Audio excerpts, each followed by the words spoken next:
దాంతోపాటు నిన్న నా మీద పోలీసు వాళ్ళు చేసిన అతి ఓవర్ యాక్షన్,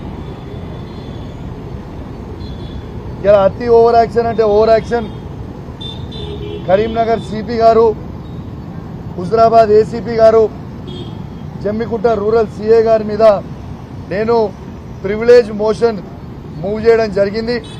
స్పీకర్ గారికి ఈ ప్రివిలేజ్ మోషన్ ఇవ్వడం జరిగింది. చాలా పాజిటివ్గా స్పీకర్ గారు స్పందించిండ్రు, దాని మీద ఎండోర్స్ కూడా చేసిండ్రు. ఖచ్చితంగా దీన్ని వెంటనే ఫైల్ పుటప్ చేయండి, వారి మీద సీరియస్ యాక్షన్ ఉంటుంది అని స్పీకర్ గారు చాలా సానుకూలంగా స్పందించినని చెప్పి కూడా ఈ సందర్భంగా తెలియజేస్తా ఉన్నాను. ఎటు పరిస్థితిలో ఈ ఆఫీసర్లని వదిలిపెట్టే ప్రసక్తే లేదు. న్యాయం జరిగే వరకు వదిలిపెట్టగాక పెట్టను. మీరేదో మీరు ఆఫీసర్, మేము ప్రజాప్రతినిధులము, మీరు ఎంప్లాయీస్, మేము ప్రజాప్రతినిధులము. అంటే మాకు ప్రజలు ఓటేస్తే మేము ఎన్నికైనాం. దీన్ని ఎంత దారుణమైన పరిస్థితి అంటే చెప్పాలంటే చాలా బాధ అనిపిస్తూ ఉంది.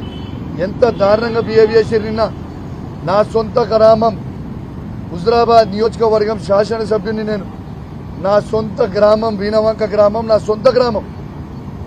సొంత గ్రామంలో సమ్మక్కని సారక్కని తల్లిని దర్శనం చేసుకుందామని నేను పోతే, నాతో పాటు నేను నా హుజరాబాద్ క్యాంప్ ఆఫీస్ నుంచి బయలుదేరినప్పుడు నాతో పాటు నా కార్యకర్తలు ఒక 30-35 మంది ముఖ్య నాయకులు, వాళ్ళకు కూడా దర్శనం కావాలి, మేము దర్శనం చేసుకుంటామని చెప్పి నాతోని వాళ్ళని తీసుకొని పోతుంటే మొత్తము పోలీస్ వ్యాన్లు అడ్డం పెట్టి మీరు పోవడానికి లేదు, మీరు ఆడ దర్శనం పోవడానికి లేదు, నువ్వు చేసుకోవద్దు అనేది నిన్న పోలీసు వాళ్ళు చాలా ఇబ్బంది పెట్టిండ్రు.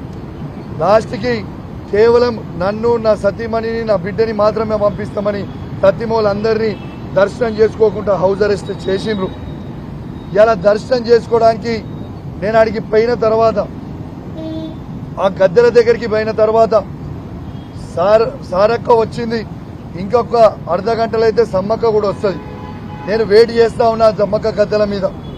ఆ సమ్మక్క గద్దె మీద నేను వెయిట్ చేస్తా ఉంటే, నేను నా సతీమణి నా బిడ్డ వెయిట్ చేస్తా ఉంటే పోలీసు వాళ్ళు సిపి గారి డైరెక్షన్స్ మేరకు ఏసీపీ గారు, సిఐ గారు, అతను పోలీస్ ఆఫీసర్లు అందరూ అతి ఓవర్ యాక్షన్ చేసి దేవుని గద్దె మీద నిలుచున్న నన్ను, నా బిడ్డని, నా భార్యని గొర్ర గుంజుకోపోయిను. ఇది కరెక్టేనా అని నేను అడుగుతా ఉన్నాను. ప్రజల్లారా